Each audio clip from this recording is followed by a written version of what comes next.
એક ગામમાં ગયા, દાંતા અંબાજી બાજુનું ગામ હતું.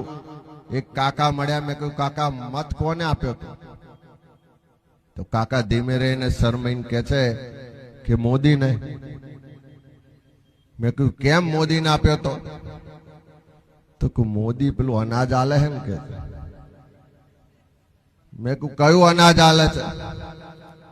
તો કે પેલી ઠેલી લઈને ફોટા વાળી જઈએ એટલે અનાજ આલે છે એટલે કે મત આલ્યો.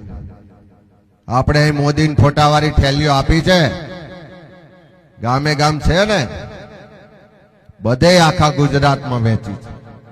મેં કાકાને કહ્યું કે જો આ મોદી અનાજ આલતો હોય તો આવતા મહિને જયારે અનાજ લેવા જાઓ ત્યારે રેશન કાર્ડ ઘેર મૂકીને જજો અને મોદીના ફોટા વાળી ઠેલી લઈને જજો. પેલા દુકાન વાળાને ઠેલી બતાવજો, મોદીનો ફોટો બતાવજો અને મોદી જિંદાબાદ બોલજો. અને જો અનાજ આપે તો માનજો કે મોદીનું અનાજ છે. હાલે ખરા?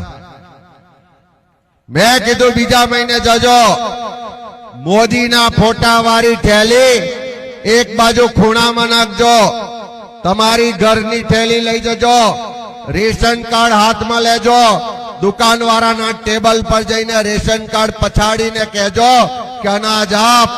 અને જો તમને એક પણ શબ્દ પૂછ્યા વગર તમારી ઠેલીમાં અનાજ ભરીને આપે તો માનજો કે આ કોંગ્રેસે આપેલા કાયદાને કારણે અનાજ મળે છે. એ મોદીના ફોટાથી અનાજ નથી મળતું, મોદી જિંદાબાદ બોલવાથી અનાજ નથી મળતું, મોદીના નામે કે ભાજપના નામે અનાજ નથી મળતું. એ કોંગ્રેસની સરકારે તમારા રેશન કાર્ડમાં બીપીએલ નો સિક્કો મારેલો છે. કોંગ્રેસની સરકારે તમારા રેશન કાર્ડમાં અંત્યોદયનો સિક્કો મારેલો છે. કોંગ્રેસની સરકારે તમારા રેશન કાર્ડમાં ફૂડ સિક્યુરિટી એક્ટ નો સિક્કો મારેલો છે. એ કોંગ્રેસની સરકારોએ મારેલા સિક્કાને કારણે અનાજ મળે છે. આ મોદીના ફોટાની અનાજ મળતું નથી.